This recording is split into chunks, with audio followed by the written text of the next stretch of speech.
Arnaud est avec nous. Salut Arnaud. Bonjour, j'espère que vous allez bien. Est-ce que vous avez regardé Le Président hier soir? Oh bah oui, oui, forcément. Disons qu'on avait pas... Voilà. Alors moi je voulais, mais je suis désolé, Netflix a mis en ligne un film avec des requins sous la Seine.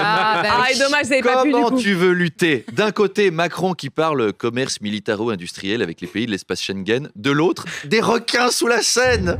C'est trop bien. Et les requins donc bouffent des nageurs professionnels lors d'une compète. C'est la seule épreuve qui commence olympique et qui termine paralympique. C'est super, c'est hyper inclusif. Alors, c'est pas réaliste, hein. Jamais un requin ne se baignerait dans une eau aussi sale. C'est l'eau des égouts, c'est dégoûtant, c'est les dents de la merde. Ah, affreux.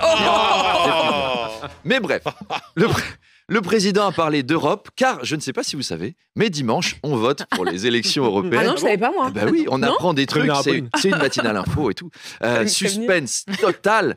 Emmanuel Macron va-t-il se prendre sa première bonne grosse tôle? Parce que là, c'est en jeu quand même. Alors si oui, il va demander conseil, je sais pas, à François Bayrou, qui va lui dire « Oh, tu sais, Emmanuel, la première, elle pique un peu, et puis après, on s'habitue. C'est comme l'épilation à la cire, c'est la première qui fait vraiment mal. » Le président alerte régulièrement sur un risque existentiel pour l'Europe, car l'Europe peut mourir, Madame de Malherbe, éclater, exploser, être démembré avec des petits bouts de boyaux d'Europe partout. Ah ouais. La balance commerciale va s'effondrer et les aliments viendront à manquer et vous vivrez sous un carton en buvant l'eau des égouts et des femmes édentées nourriront avec un sein flétri et impuissant des enfants maigres comme des xylophones. Donc dimanche, ne votez pas pour les populistes. Votez pour Magali Boyer, là. Et battons les populistes qui jouent sur les peurs. Il ne faut pas jouer sur les peurs. C'est Valérie, monsieur le président. C'est Valérie Attal. Marie Toussaint, la candidate écologiste, pourrait faire en dessous de 5%, ce qui ferait disparaître les Verts du Parlement européen. Oui, avec moins de 5%, le parti ne serait pas représenté à Bruxelles. Ce qui est un comble, les écolos deviennent une espèce menacée maintenant.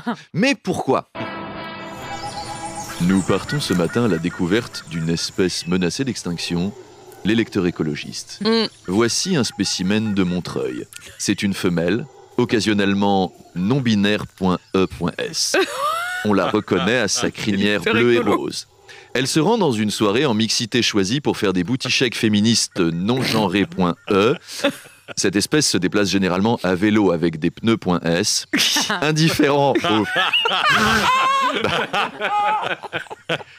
Indifférente au feu de circulation. Nous l'observons s'engageant fièrement à travers le carrefour en cramant un feu rouge.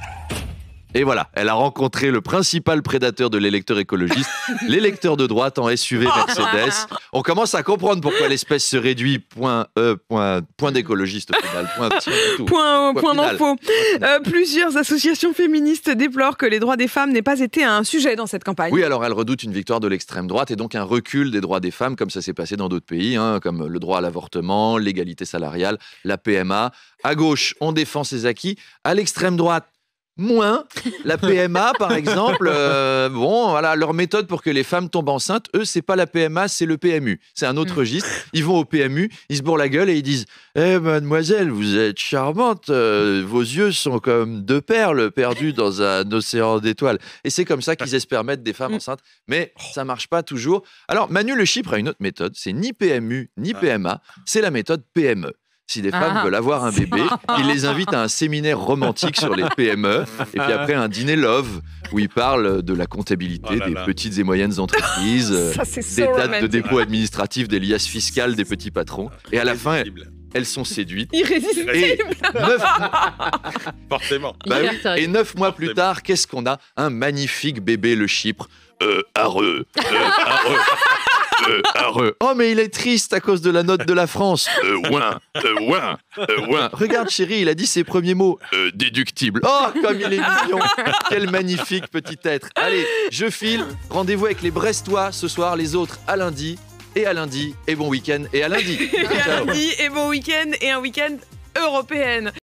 Ce matin, je reçois Jordan Bardella, tête de liste RN aux Européennes, à 2 jours donc du vote pour lequel il donnait grand favori. Jordan Bardella qui devrait pas tarder à être dans votre studio pour assurer à nos auditeurs que les jeux ne sont pas faits, que tout reste possible. On dirait que son équipe vient d'arriver quand même. Un peu de modestie ne nuirait pas, les jeunes. Oh, on travaille ici. Il y a beaucoup de jeunes autour de Jordan. C'est parce qu'il est très présent sur TikTok. Il est beau gosse, il a le sourire ultra bright, il est musclé. Tu sens qu'il passe du temps à la salle, hein, sur son rameur, enfin sur son simulateur d'immigration par la Méditerranée, comme il l'appelle. Alors, hier, vous le savez, c'était la célébration du 80e anniversaire du débarquement. Jordan Bardella a commémoré, comme tout le monde, le 6 juin 1944, quand les Alliés sont venus se battre contre les fondateurs de son parti. D'ailleurs, hier, c'est le seul moment où j'ai regretté qu'il ne soit pas président. J'aurais adoré le voir en face d'un vieux GI américain. Et avec mon pote Bill, on a repoussé les collabos, les pétainistes. Oui, bon, ça va. C'était des traîtres, des vendus. C'était des patriotes, monsieur, mais on va pas avoir cette conversation maintenant. Il y avait des Français parmi les SS. Il y avait des Français parmi les SS. Vieux con. Jordan Bardella a assuré qu'il ne regrettait pas. Ça va faire une belle interview. Jordan Bardella a assuré qu'il ne regrettait pas l'absence de Vladimir Poutine. Je comprends, si j'étais convié moi aussi à une fête d'anniversaire, ça me saoulerait d'arriver et de dire « Oh, il y a mon banquier », ça m'aurait cassé les pieds. De son côté, Volodymyr Zelensky sera dans la journée à l'Assemblée nationale. Le président ukrainien va s'adresser aux députés français. Le pauvre, le malheureux, au bout de 20 minutes, il va avoir marre entre les insoumis qui gueulent, les lepénistes qui brandissent des portraits de Poutine et les macronistes qui essayent de lui gratter un autographe. Il va demander, est-ce qu'on peut me ramener à la frontière russe parce que c'est plus calme là-bas, hein. Là, c'est pas possible.